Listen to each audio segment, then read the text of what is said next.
और बुलेटिन की शुरुआत करेंगे उत्तर प्रदेश में एसपी बीएसपी इतिहास से जुड़ी खबर से। उत्तर प्रदेश में सीबीआई के छापे को लेकर एसपी बीएसपी ने राज्यसभा में जमकर हंगामा किया। इसके साथ ही समाजवादी पार्टी और बहुजन समाज पार्टी ने पहली मर्तबा एक मुश्तरका प्रेस कॉन्फ्रेंस का इनेकाद किया। दोनों जमातों ने मरकजी सरकार को तनकीद का निशाना बनाया।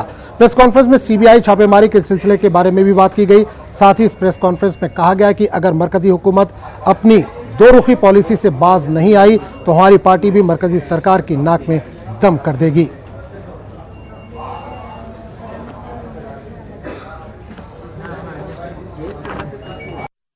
उत्तर प्रदेश का एक मंत्री दिल्ली में आकर प्रेस कॉन्फ्रेंस करता है और अखिलेश से सीबीआई पूछताछ करे इसकी मांग करता है। केंद्र सरकार के इशारे पर सीबीआई का दुरुपयोग करने की मंशा है चुनाव से ठीक पहले, लेकिन ये भूल जाते हैं ये पासा इन पर बिल्कुल उल्टा पड़ेगा और कहीं उत्तर प्रदेश में पैर रखने के लिए बीजेपी को जगह नहीं मिलेगी। प्रधानमंत्री को बनारस छोड़कर देश के किसी दूसरे पार्लियामेंट्री कॉन्स्टिट्यूंसी से चुनाव लड़ना पड़ेगा और समाजवादी पार्टी और हमारे सहयोगी दल सड़कों पर उतरेंगे तो इनकी सरकार को काम करना मुश्किल हो जाएगा वहां। इसलिए मैं ये चेतावनी देता हूं कि इस तरह की हरकतों से केंद्र सरकार बाज आए।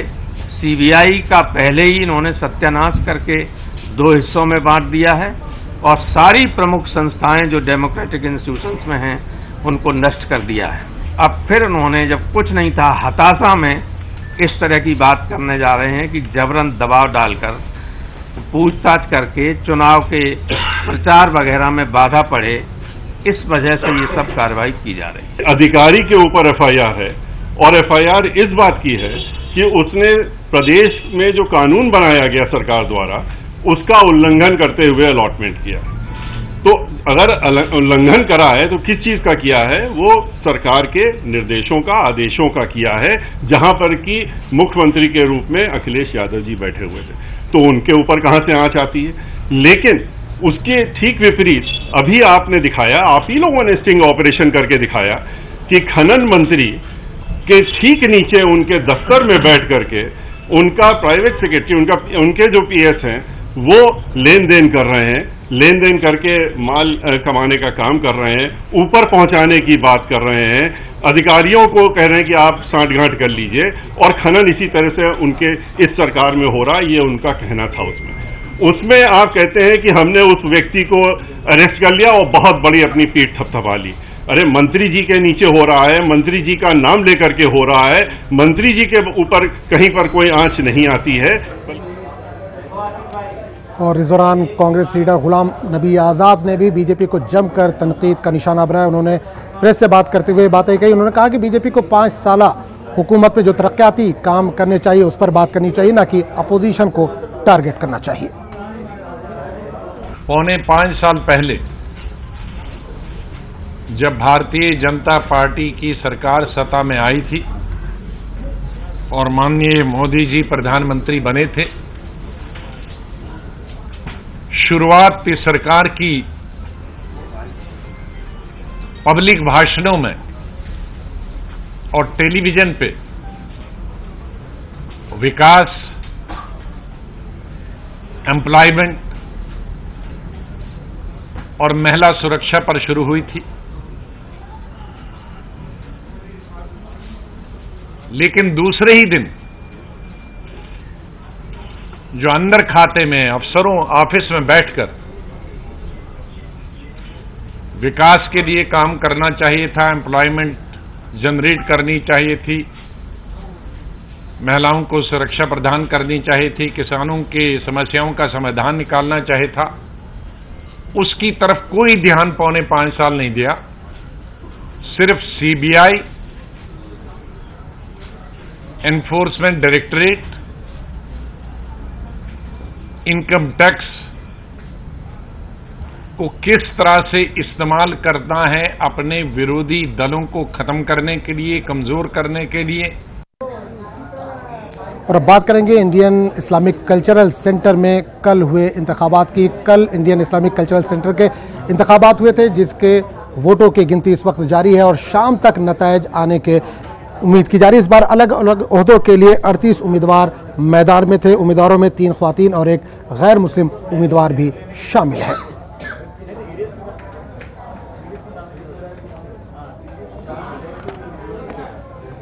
तो नाज़रीन, आपको यहाँ पर एक बार फिर बता दें कि इंडियन इस्लामिक कल्चर सेंटर के अलग अलग ओहदों के लिए इंतखाब के नताइज का आज ऐलान हो रहा है। तकरीबन 3 बजे तक नताइज का ऐलान हो सकता है। वोटों की गिनती इस वक्त जारी है। अलग अलग ओहदों के लिए कल यहाँ पर वोट डाले गए थे। इस बार अलग अलग ओहदों के लिए कुल 38 उम्मीदवार मैदान में थे। उम्मीदवारों में 3 ख्वातीन और एक गैर मुस्लिम उम्मीदवार भी शामिल था। और इस पूरे मामले पर बात करने के लिए सीधे रुख करेंगे दिल्ली का, जहां से हमारे नुमाइंदे खुर्रम शहजाद जुड़ रहे हैं। Khurram, Indian Islamic cultural centre के नताइज आज आने वाले हैं। कल इंतखाब हुए थे, कब तक नताइज आने की उम्मीद है? देखिए, ये जो नताइज आने की उम्मीद की जा रही थी कि 3 से 4-5 बजे तक नताइज आ जाएंगे, लेकिन हम जब यहाँ पर पहुंचे हैं तो पता चला है कि अभी तक पूरे तौर से काउंटिंग की शुरुआत नहीं हुई है, बल्कि अभी जो है जो अलग अलग किए जाने हैं, बैलेट पेपर अलग अलग किए जाने हैं, वो सारी चीज़ें की जा रही हैं, उनको अलग अलग किया जा रहा है, शनाख्त किया जाएगा उनको। तो अभी गिनती शुरू नहीं हुई है, इसलिए ये काफ़ी इसमें वक्त लगने वाला है। उम्मीद की जा रही है कि रात से 12-1-2 बजे तक की ये पूरे तौर पर इस्लामिक सेंटर के इलेक्शन के नताइज आएंगे। 13 ओहदों के लिए 38 उम्मीदवार खड़े हुए थे, लेकिन अब देखना ये होगा कि कब तक आएंगे। मैं आपको एक बार अपने कैमरामैन से कहूँगा यहाँ का एक नज़ारा दिखाने की कोशिश करें कि किस तरह से यहाँ सिक्योरिटी के इंतजाम भी हैं और दूसरे सारे लोग हैं वो यहाँ पर आए हुए हैं। खासतौर से जो लोग इलेक्शन लड़ रहे थे वो आए हुए हैं, उनके एजेंट हैं, उनको अंदर एंट्री दी जा रही है। कई मेंबरान के साथ जो है सिक्योरिटी वालों की अंदर दाखिल होने को लेकर झड़प भी हो चुकी है, क्योंकि उनकी एंट्री नहीं है। सिर्फ उन लोगों की एंट्री है जो इलेक्शन लड़ रहे हैं या फिर उनके एजेंट हैं, सिर्फ उन लोगों की जो है अब यहाँ पर एंट्री है। उसके अलावा दूसरे किसी की भी एंट्री नहीं है। अभी जो देखा जाए तो सिराज कुरैशी जो चौथी मरतबा सदर का इंतखाब लड़ रहे हैं, उनके सामने साबिक मरकजी वजीर आरिफ मोहम्मद खान है। तो ये दोनों के बीच में कांटे का मुकाबला माना जा रहा है कि दिल्ली में जिस तरह से वोटिंग हुई है, दोनों ही के हक में बेहतर तौर पर वोटिंग हुई है। हालांकि जो सिराज कुरैशी है उन्होंने 3 मरतबा जो है वो जो है फतेह हासिल की है। उसमें एक बार साबिक मरकजी वजीर सलमान खुर्शीद को हराया, शकील-उज़्ज़मा अंसारी को हराया, लेकिन वो वक्त और था क्योंकि 2008 में जब इस्लामिक सेंटर की इमारत पूरी हुई थी तो सिराज कुरैशी का उसमें क्योंकि बहुत बड़ा रोल था, तो उनको जो ज़्यादातर अराकीन है उनकी हिमायत हासिल थी। लेकिन अब एंटी इनकम्पेंसी फैक्टर जो है वो अपने तौर पर काम कर रहा है। कुल जो वोट डाले गए हैं वो 2000 से ज्यादा डाले गए हैं। 1118 वोट जो है वो दिल्ली में कास्ट किए गए हैं। लोग यहाँ पर आए हैं, उन्होंने एक सवाल और करना चाहेंगे। आरिफ मोहम्मद खान और सिराज अहमद कुरैशी की बात अगर हम करें तो इलेक्शन से पहले उन्होंने जमकर एक दूसरे पर हमले की, ज़बानी हमले भी हुए। तो क्या लगता है कि सियासत भी यहाँ पर हावी, इंडियन कल्चरल सेंटर पर सियासत भी हावी हो रही है?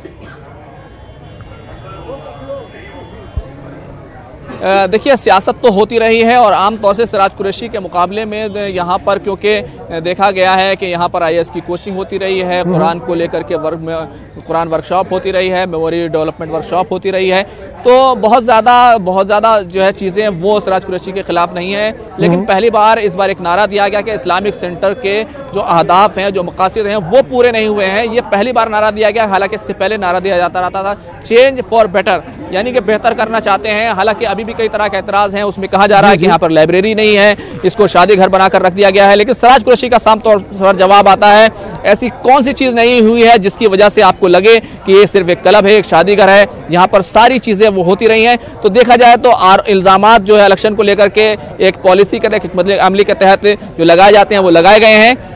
लेकिन बहुत शुक्रिया खुर्रम शहजाद इस तमाम जानकारी के लिए। जाहिर सी बात अभी वोटों की गिनती बाकायदा शुरू नहीं हुई है, जैसे शुरू होती है हम दोबारा आपके पास लौटने की कोशिश करेंगे। फिलहाल इस तमाम जानकारी के लिए बहुत बहुत शुक्रिया। आगे बढ़ेंगे और बात करेंगे मारूफ फिल्म अदाकार दिलीप कुमार की। दिलीप कुमार की जायदाद के मामले में बिल्डर समीर भोजवानी के खिलाफ हतक इज्जत का मामला दर्ज कर दिया गया। समीर भोजवानी के खिलाफ सायरा बानो और दिलीप कुमार ने यह मुकदमा दर्ज करवाया है। सायरा बानो ने साजिश के तहत भोजवानी के खिलाफ हरासा करने का भी इल्ज़ाम लगाया है। समीर भोजवानी पर अदाकार की मिल्कियत को हथियाने की कोशिश का इल्ज़ाम है। वादा है कि सायरा बानो ने PM मोदी से भी गुहार लगाई थी। इसके बाद महाराष्ट्र के CM फडणवीस ने मदद की यकीन दहानी कराई थी। CM महाराष्ट्र के यकीन दहानी के बावजूद अब तक कोई कार्रवाई नहीं हो सकी है।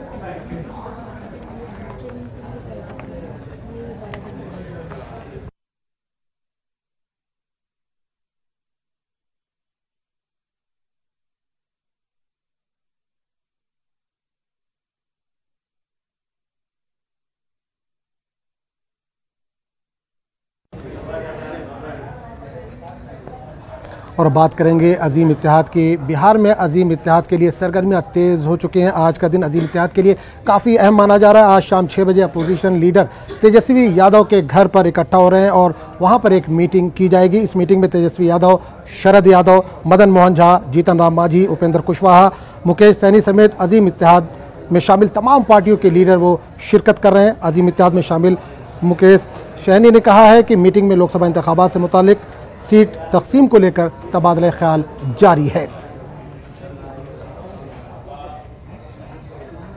हम लोग दे देंगे। अभी खरमास का समय चल रहा है, इसलिए शुभ काम हम लोग नहीं करते हैं।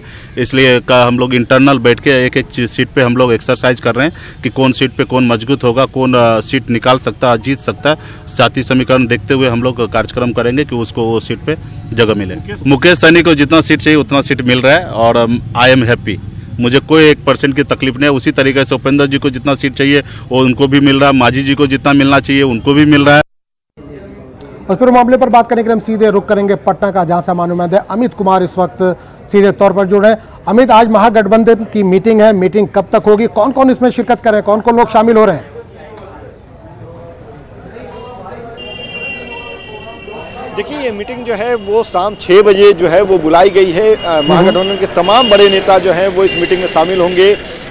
बात कांग्रेस की कर ले तो कांग्रेस के जो प्रदेश अध्यक्ष हैं मदन मोहन झा वो इस बैठक में शरीक करेंगे। उसके अलावा जो उपेंद्र कुशवाहा हैं आरएलएसपी के राष्ट्रीय अध्यक्ष हैं वो इस मीटिंग में शरीक करेंगे। इसके साथ साथ हम के जो राष्ट्रीय अध्यक्ष हैं पूर्व मुख्यमंत्री जीतन राम मांझी वो भी इस मीटिंग में शामिल होंगे। और इसके साथ साथ जो आरजेडी के कद्दावर नेता हैं, महागठबंधन के जो तमाम कद्दावर नेता हैं वो भी इस मीटिंग में शरीक करेंगे। शरद यादव के बारे में भी जो जानकारी मिली है, जो इत्तला हुआ है कि वो खुद इस मीटिंग में शरीक करने पटना पहुंचेंगे। तो ये मीटिंग जो है वो शाम 6 बजे तेजस्वी यादव के जो सरकारी आवास है 5 देश रत्न मार्ग वहाँ पे बुलाई गई है और तमाम महागठबंधन के बड़े नेता जो हैं वो इस बैठक में शामिल होंगे। कहा जा रहा है कि इस बैठक में जो है वो लोकसभा चुनाव को लेकर के जो सीट शेयरिंग का जो फार्मूला है वो तय किया जाएगा। किस पार्टी को कितनी सीट मिलनी है इसका फार्मूला तय होगा। साथ ही साथ कौन सा कैंडिडेट किस जगह से किस्मत आजमाएगा वो भी यहाँ पे निर्धारित की जाएगी। हालांकि मीडिया को इस मीटिंग से बहुत ज़्यादा नज़दीकी से नहीं दिखाया जाएगा, दूर रखा जाएगा। लेकिन अंदर खाने से जो जानकारी मिल रही है उसके मुताबिक हम सूत्रों के हवाले से जो जानकारी है वो हम अपने दर्शकों को दे रहे हैं कि आरजेडी जो है वो 20 सीट के आसपास आरजेडी जो है वो अपने पास रख रही है। कांग्रेस के जो है वो 8 से 10 सीट कांग्रेस को दे रही है, हमको 2 सीट दे रही है। इसके साथ साथ मुकेश सहनी जो है उन्हें भी 2 सीट दिया गया है। इसके अलावा सीपीआई सीपीएम को 1-1 सीट दिया गया है, शरद यादव को भी 1 सीट दिया गया है। तो इस तरह से जो सीट शेयरिंग का फार्मूला जो है वो लगभग तय हो चुका है।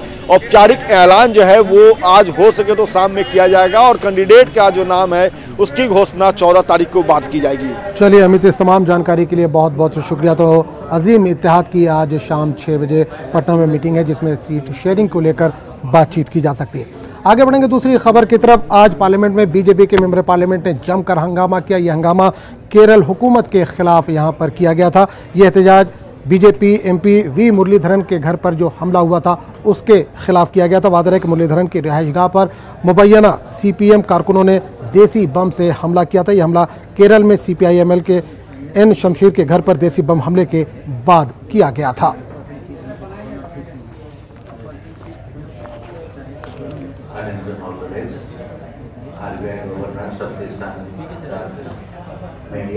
फिर बात करेंगे एसपी और बीएसपी ने दिल्ली में मुश्तरका प्रेस कॉन्फ्रेंस की है। क्या कुछ खास रहा इस प्रेस कॉन्फ्रेंस में, क्या बातें निकल कर सामने आई, इसके लिए हम बात करने के लिए सीधे रुक करेंगे दिल्ली का, जहां से मालूमात है विनीत इस वक्त सीधे तौर पर जुड़े हैं।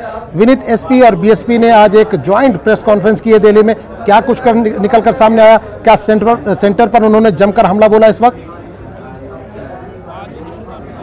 चाहूंगा कि जिस तरह से सीबीआई के रेड्स हुए हैं उसको लेकर के आज एसपी और बीएसपी ने अपने विरोध जताया है। साफ तौर पर उनका कहना था कि जिस तरह से पॉलिटिकल एनालिसिस हुई है या पॉलिटिकल डेवलपमेंट हुआ उसके कारण विरोध में जो है वो केंद्र सरकार का विरोध देखने को मिल रहा है। मैं आपको बताना चाहूंगा कि 4 तारीख को बसपा प्रमुख मायावती और जो सपा प्रमुख हैं उनके बीच मुलाकात हुई थी और उसके बाद से ही रेड हुआ था।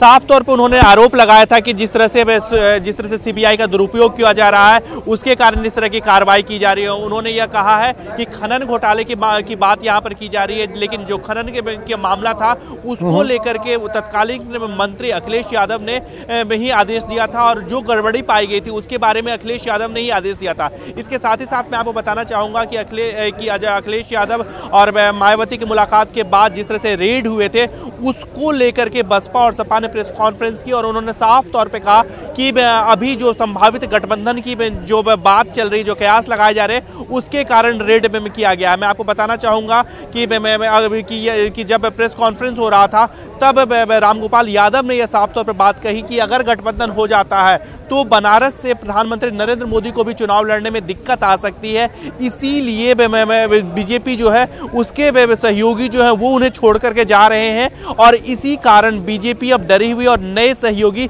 सीबीआई की तलाश कर ली है और इसी कारण जो रेड किए गए हैं वो जो जिस तरह से सपा बसपा का गठबंधन बन रहा है इसी कारण रेड किए गए हैं और नए सहयोगी सीबीआई का अब सहारा बीजेपी ले रही है। विनीत, एक सवाल यहाँ पर यह भी करना चाहेंगे, गुलाम नबी आज़ाद जो कि कांग्रेस के लीडर हैं उन्होंने भी आज कहा है कि सरकार को 5 साल तक काम करना चाहिए, ना कि अपोजिशन को टारगेट करना चाहिए। चुनाव करीब है, आम चुनाव करीब है, तो क्या माना जाए जिस तरह से एसपी बीएसपी सामने आई है, कांग्रेस भी सामने आई है, मजीद हमले तेज होंगे बीजेपी पर?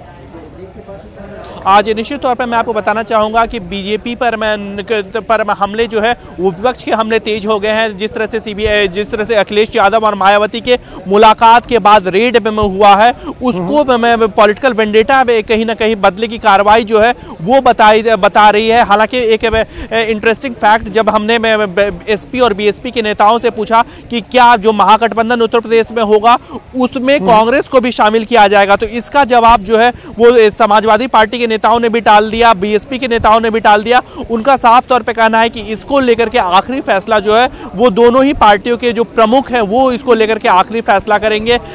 हालांकि उन्होंने किसी भी संभावना से इनकार नहीं किया है, लेकिन जहां तक कि महागठबंधन में कांग्रेस को शामिल करने की बात है तो उन्होंने इस सवाल को टाल दिया और कहा है कि इसका जवाब वो नहीं देंगे बल्कि इसका जवाब दोनों ही पार्टियों के प्रमुख देंगे, चाहे वो अखिलेश यादव हो या मायावती हो। चलिए विनीत, इस तमाम जानकारी के लिए आपका बहुत बहुत शुक्रिया। तो आगे बढ़ेंगे दूसरी खबर की तरफ, आंध्र प्रदेश की बात करेंगे। आंध्र प्रदेश में असेंबली इंतखाबात की तैयारियां जोरों पर है। तमाम सियासी पार्टियों ने तैयारियां अपनी जमकर शुरू कर दी हैं। वाईसीपी एमएलए गौतम रेड्डी ने हैदराबाद पहुंचकर एमआईएम सदर असदुद्दीन अवैसी से मुलाकात की और आंध्र प्रदेश में उनकी हिमायत का भरोसा मांगा है। देखिए रिपोर्ट। आंध्र प्रदेश में असेंबली इंतखाबात की गहमा गहमी तेज हो गई है। रियासत के मुस्लिम वोटर्स को अपनी जानिब राग़िब करने के लिए तमाम सियासी जमातें अपनी अपनी कोशिशों में लगी हुई हैं। वाईएसआर कांग्रेस पार्टी के एमएलए गौतम रेड्डी ने हैदराबाद में एमआईएम के कौमी सदर असदुद्दीन ओवैसी से मुलाकात की। तकरीबन 4 घंटों तक दोनों सियासी लीडरों ने रियासत की मौजूदा सूरत हाल पर तबादिले ख्याल किया। सियासी तजिया निगारों के मुताबिक गौतम रेड्डी ने आंध्र प्रदेश असेंबली इंतखाबात में एमआईएम से तायद की अपील की है।